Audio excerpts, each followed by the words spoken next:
এই মাছের মাথা দিয়ে, মাছের মাথা নুন হলুদ দিয়ে এরকম ভেজে রেখেছি, এই দিয়ে লাউয়ের তরকারি করব।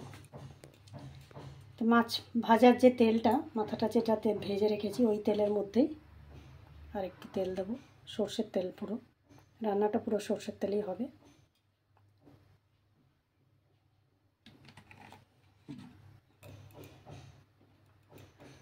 তেলটা গরম হচ্ছে, মধ্যে দেখাচ্ছি ফোড়নে দেব গোটা জিরে, গোটা গরম মশলা, একটা তেজপাতা, শুকনো লঙ্কা।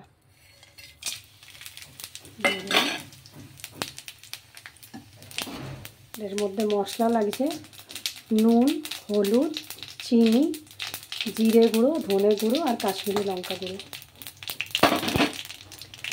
আর দেবো একটুখানি আলুর দম মশলা।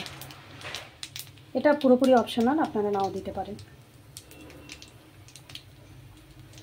এবার দেখছি একটু পেঁয়াজ করছি।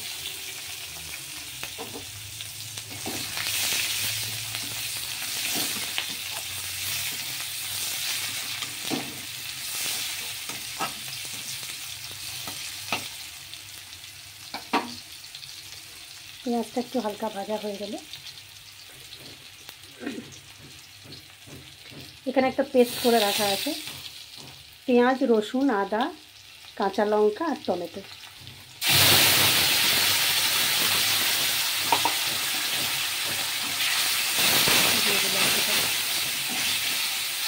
মশলাটা একটু কষাতে হবে।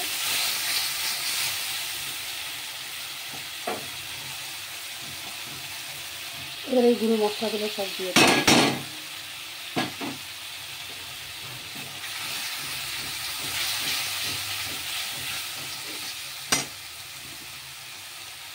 এই আলুর দম মশলাটা একটু দেবো।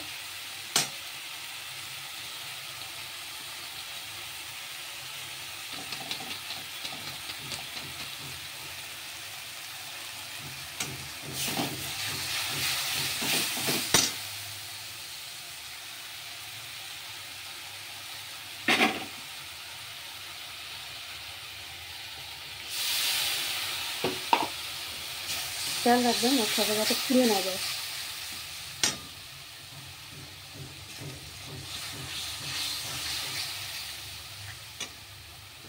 মশলা কষছে, এবার এর মধ্যে মাথাগুলো দিয়ে দিলাম।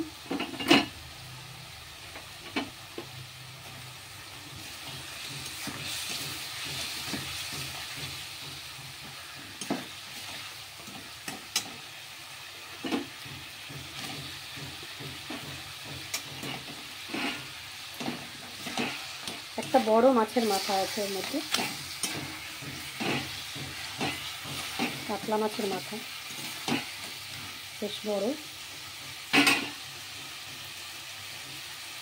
এবার এই লাউটা এর মধ্যে দিয়ে দিচ্ছি। এটাকে সেদ্ধ করে রেখেছি একটুখানি নুন দিয়ে, প্রেশার কুকারে একটা সিটি দিয়ে দিয়েছি।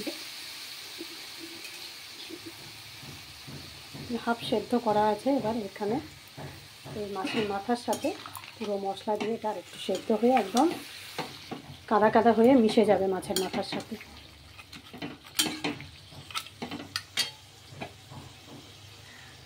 টমেটো পেস্ট করেও দেওয়া আছে আর কিছুটা এইভাবে কুচি করে দিয়ে দিলাম। সব একসাথে একদম মাখা মাখা হয়ে যাবে, লেটিপেটি হয়ে যাবে। লাস্টে একটু আপনারা ধনে পাতা কুচি দিয়ে নামাতে পারেন। এটা গরম গরম ভাতের সাথে এনজয় করুন। Thank you for watching.